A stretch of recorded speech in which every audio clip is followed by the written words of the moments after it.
Seorang nelayan bernama Supriyatna berusia 51 tahun, warga desa Sangrawayang, Kecamatan Simpenan, Kabupaten Sukabumi, dikabarkan hilang saat pergi melaut. Menurut Yanto, rekan sesama nelayan mengatakan, Supriyatna diduga hilang tenggelam hendak saat melaut karena perahu milik Supriyatna ditemukan oleh rekan sesama nelayan lainnya dalam keadaan kosong.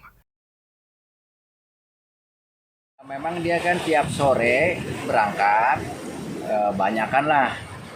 Cuman memang karena memang kalau di ponton itu masing-masing, jadi hanya sendiri-sendiri. Kalau informasi dari jam 3 udah ada informasi, jam 3 pagi udah ada informasi. Karena anaknya udah pada pulang, sebagian pada pulang. Cuma pas dicek, dia belum ada di perahu. Pencarian memang tetap pada pencarian.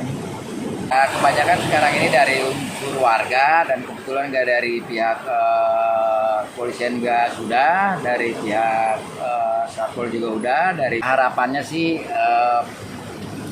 untuk ketemu lah gitu. Menurut Kasih Terantib Kecamatan Simpenan, Cecep Supriyadi mengatakan, dirinya mendapatkan laporan dari warga adanya seorang nelayan desa Sangrawayang yang diduga hilang saat mencari ikan di laut. Upaya pencarian terus dilakukan oleh Satpol PP Kecamatan, P2BK Kecamatan, Karang Taruna Desa, dan dibantu oleh warga sekitar.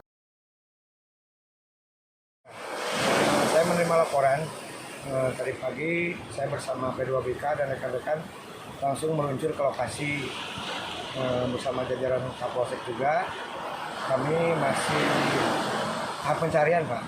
Pencarian korban hilang sekitar jam 1 malam, informasi yang saya terima. Menurut informasi tadi saya bersama P2BK kepada rekan-rekan nelayan.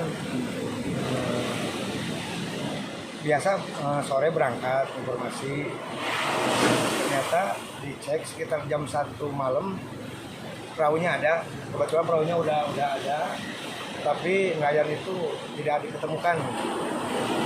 Informasi mudah-mudahan selamat, tapi sampai saat ini belum diketemukan. Dari Kecamatan Simpenan, Kabupaten Sukabumi, Indra Sofian melaporkan untuk Dinamika.